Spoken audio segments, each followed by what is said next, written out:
नमस्कार। आज मैं फिर आपके सामने अपराध की एक और घटना लेकर आया हूँ। आज के अपराध की घटना भी हालिया है, हाल फिलहाल की है। बात बिहार राज्य के बेतिया जिले की है। नरकटियागंज एक कस्बा है। उस कस्बे में 17 फरवरी 2024 को सवेरे सवेरे 7:30-8 बजे कई लोगों ने फ़ोन करके थाने पर ये सूचना दी कि कस्बे के ही संजीव अपनी पत्नी के साथ सवेरे सवेरे मॉर्निंग वॉक पर निकले थे। रास्ते में कुछ बदमाशों ने, मोटरसाइकिल सवार बदमाशों ने उन्हें रोककर उन पर हमला कर दिया, जिसमें संजीव की मौके पर मृत्यु हो गई और उनकी पत्नी निशा को गंभीर चोटें आई हैं। ये सूचना थाने को जब मिली तो थाने से फौरन पूरा पुलिस बल मौके पर पहुंच गया। मौके पर पत्नी निशा को चोट लगी थी। एक आध जगह उसके शरीर से खून भी निकल रहा था। जोर जोर से वो चिल्ला रही थी कि फला फला लोगों ने मेरे पति को मार दिया। बहरहाल फौरन उसकी तहरीर लेके उसमें 2 नामजद लोग और कुल 6 लोगों को उसने लिखवाया, ये कह के कि भूमि विवाद के कारण इन लोगों ने मेरे पति की हत्या की है। नामजद लोगों में एक मोहित राज को फौरन पुलिस ने गिरफ्तार भी कर लिया और जेल भी भेज दिया। लेकिन बात यहीं पर बात खत्म हुई नहीं। पुलिस ने जेल तो भेज दिया, लेकिन जब सीसीटीवी फुटेज खंगाले जाने लगे तो बात ही अलग निकली, एकदम अलग निकली कि ये कुछ और बात है। इसमें वो बात जो लिखाई गई है वैसी बात नहीं है, लेकिन जो भी बात है वो पत्नी को पूरी बात पता है। डॉक्टर शौर्य सुमन जो बेतिया जिले के एसपी हैं, उन्होंने फौरन सीसीटीवी फुटेज देखने के लिए एक पूरी टीम बनाई। इनके घर से, मृतक के घर से लेकर और जहां इन पर हमला हुआ, रास्ते में जितने भी सीसीटीवी कैमरे लगे हुए थे सब की जांच पड़ताल की गई। तो उसमें सफ़ेद और लाल रंग का जैकेट पहने हुए एक व्यक्ति दिखाई पड़ा, मौके पर भी और बाद में जाते हुए भी, पीछे से आते हुए भी। पुलिस ने जब उसकी पहचान कराई तो ये पता लगा कि वो साठी थाना क्षेत्र के बसंतपुर गांव का रहने वाला सचिन कुमार उर्फ मुगल मुखिया है। पुलिस ने उसकी तलाश शुरू की। इसके पहले लोगों ने बता दिया कि सचिन का मृतक संजीव के यहाँ बहुत आना जाना है। दबे मुंह दबी जुबान लोगों ने यह भी बता दिया कि पत्नी निशा से संभवतः उसके संबंध हैं, अंतरंग संबंध हैं, क्योंकि वो कभी कभार बाजार में भी सचिन के साथ दिखाई पड़ती है और सचिन गाहे बगाहे घर में भी उसके दिखाई पड़ा है। पुलिस को बात समझने में जरा सा भी देर नहीं लगी। पुलिस ने मेहनत करके और 72 घंटे के भीतर ही सचिन कुमार उर्फ मुगल मुखिया को गिरफ्तार कर लिया। आप जानते हैं कि अपराधी, इस तरह का अपराधी जब थाने पर लाया जाता है, उससे जानकारी करने की कोशिश की जाती है, वो किस्से कहानियां बताता है। उसने भी सेम वही किस्सा रिपीट किया जो मृतक की पत्नी निशा ने अपनी एफआईआर में लिखवाया था। जब उससे पूछा गया कि ठीक उसी वक्त, जिस वक्त ये हत्या हुई है, तुम उधर से आए हो, वहां रुके हो और उसके बाद फिर आगे की तरफ तुम चले गए हो, तो फिर तुमने किसको किसको वहां पर देखा था। बहरहाल सीसीटीवी फुटेज की और अधिक जांच करने पर यह पता लगा कि मौके पर सचिन भी था और मुकुंद शर्मा उर्फ नकुल और रामाशीष नाम के भी व्यक्ति थे।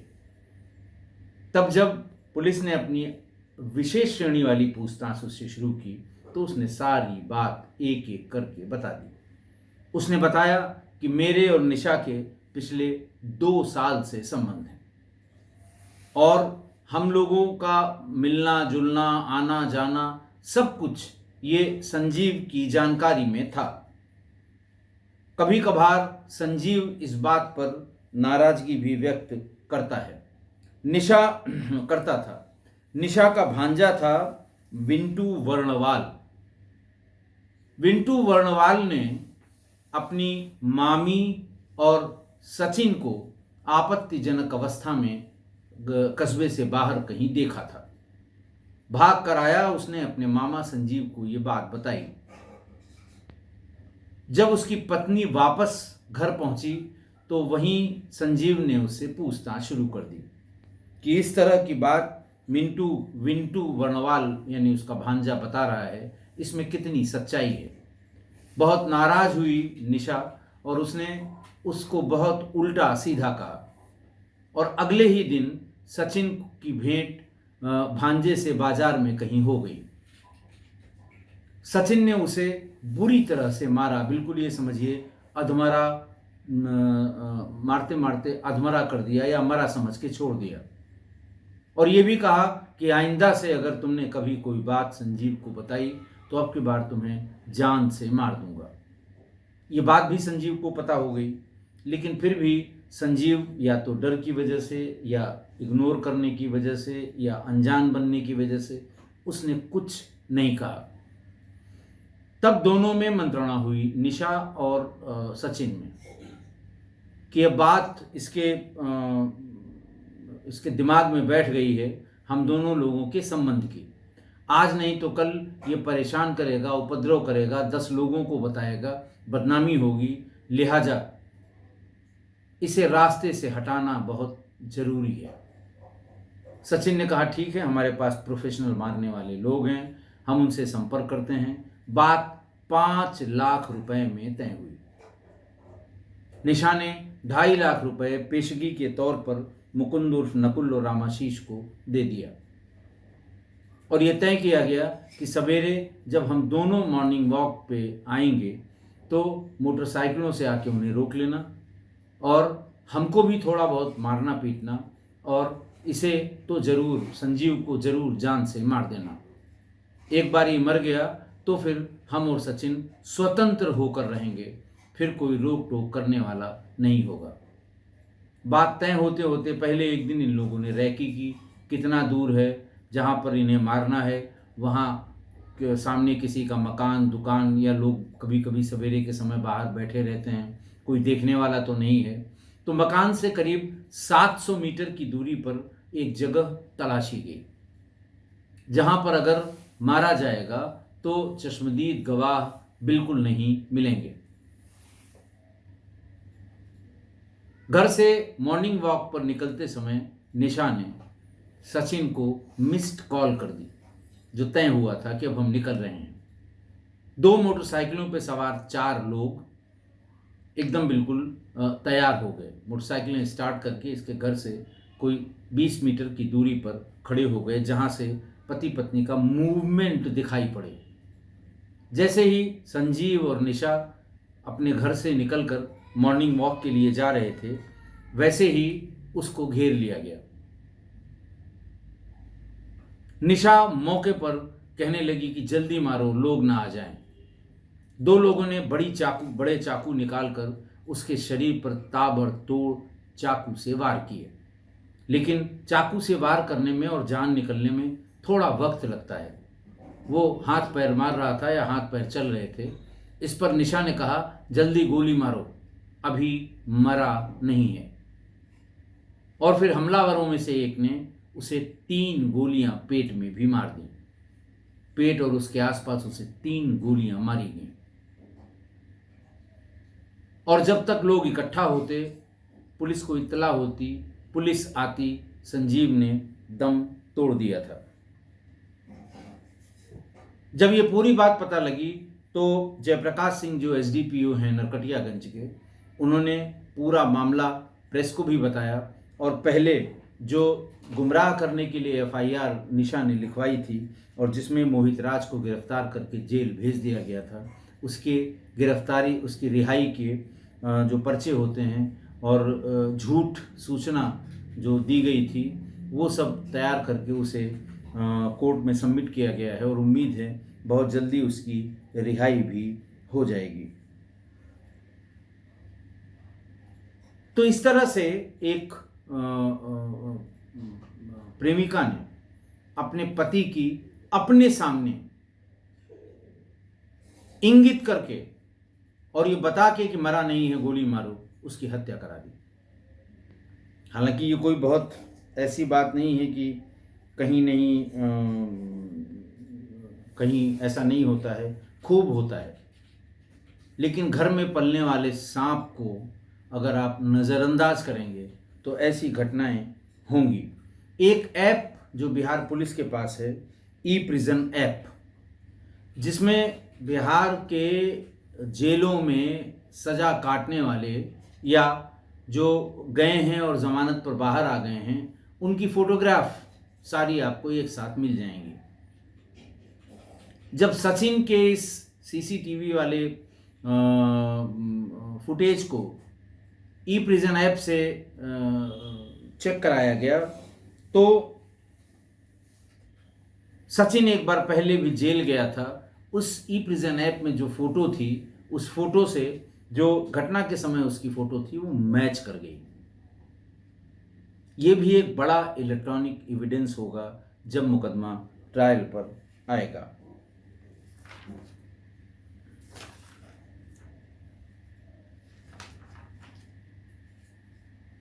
आज की घटना, संजीव की हत्या उसकी पत्नी ने 5 लाख की सुपारी देकर कराई। ऐसा नहीं था कि पति पत्नी अलग अलग रह रहे थे, कोई विवाद हो गया था, अलग रह रहे थे, तब पत्नी ने उसकी हत्या कराई। दोनों एक साथ एक मकान में ही साथ साथ रहते थे। हत्या वाले दिन भी दोनों साथ साथ ही रहे थे, बीती रात में।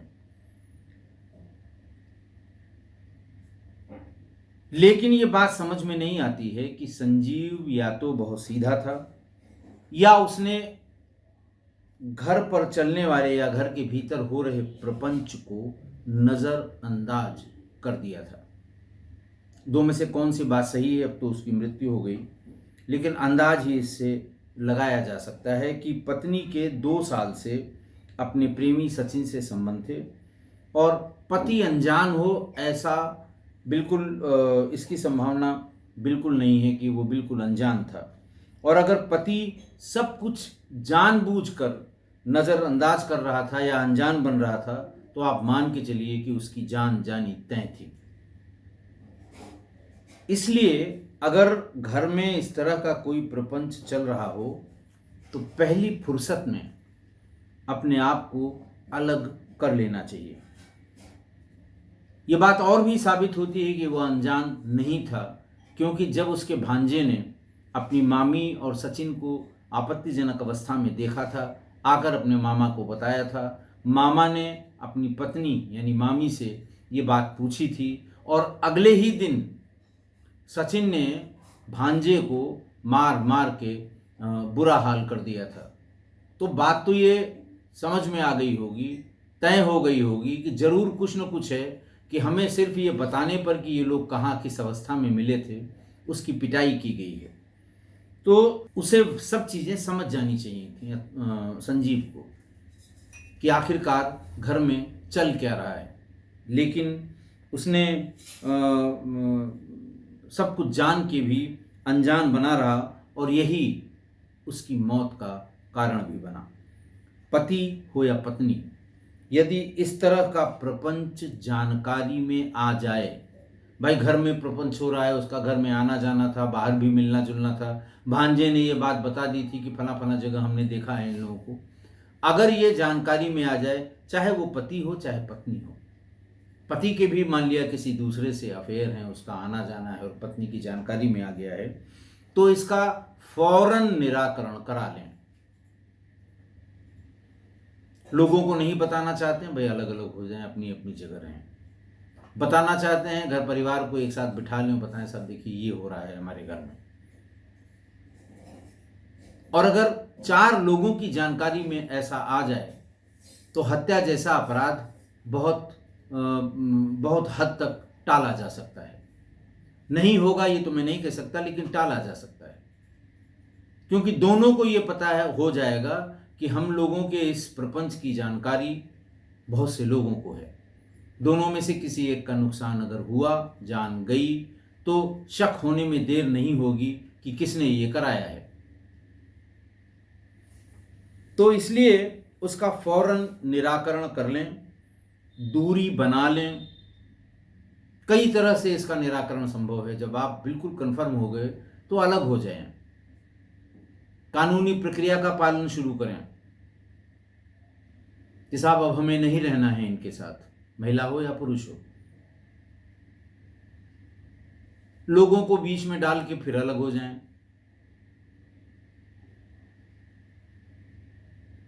लेकिन अगर आप ऐसा नहीं करते हैं तो आपको जान से हाथ धोना पड़ सकता है, कोई नहीं रोक पाएगा।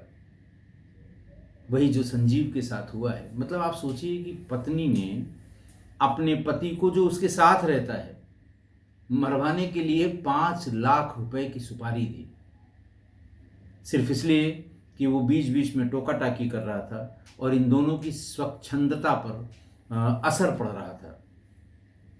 और स्वच्छंद रहने के लिए, स्वच्छंदता से जीने के लिए, अपने मन मुताबिक, अपने मन मर्जी से सब कुछ करने के लिए पति की हत्या सुपारी देकर कराई। मतलब अब क्या ज़माना आ गया है। ये बात हुई है, बहुत बार हुई है। पति ने पत्नी की या पत्नी ने पति की हत्या कराई है, दोनों अलग रह रहे हैं, बहुत विवाद था, तलाक का मुकदमा चल रहा था, एक ने पैसा दिया, बदमाश बुलवाए, दूसरे को मरवा दिया।